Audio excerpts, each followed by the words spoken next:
You and your coworker ordered the exact same latte at the exact same time at 4 in the afternoon. She sleeps like a baby that night. You are wide awake at 1 in the morning, staring at the ceiling, wondering why you even bothered ordering decaf tomorrow. Same drink, same dose, same hour, completely different night. Let's decode it. Number one, what caffeine is actually doing to both of you. Neither of you is getting a hit of energy from that cup. Your brain has been quietly producing a molecule called adenosine all day, and the more of it builds up, the sleepier you feel.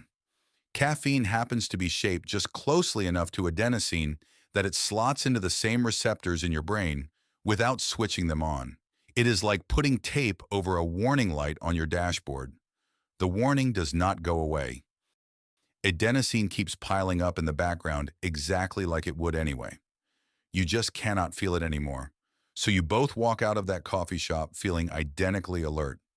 At this exact moment, your bodies are doing the same thing. The story only splits apart from here. Number two, the first crack, tolerance. If your coworker drinks coffee most days and you barely touch the stuff, your brains are no longer starting from the same place. Drink caffeine regularly, and your brain responds by building extra adenosine receptors, more spots for adenosine to bind and get its message through despite the blockage. Research on daily caffeine users has found this increase can show up within about a week of consistent intake. More receptors means the same cup blocks a smaller share of the total, so the effect feels weaker and fades faster. Think of it like adding extra locks to a door. Your one key still opens a lock or two, but the other new locks stay shut against you regardless. So if she is the daily drinker, part of her calm night might simply be a brain that has adapted to caffeine showing up on schedule.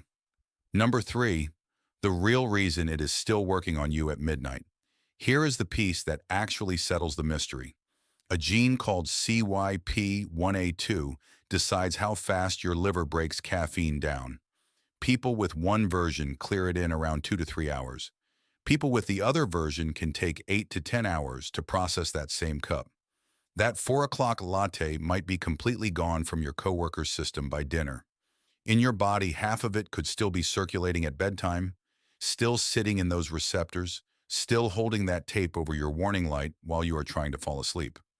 Studies on coffee and heart health have even found the risk changes depending on which version of this gene someone carries, simply because slow metabolizers stay exposed to caffeine's effects for so much longer after each cup. Neither of you chose this. It was decided long before either of you ever tasted coffee. Number four, what happens if either of you decides to quit? This is where tolerance and genetics team up.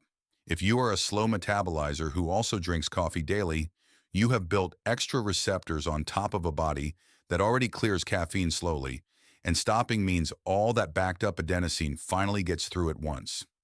Caffeine also narrows blood vessels in the brain slightly, stops suddenly, and those vessels widen again, sending more blood flow through than your brain is used to.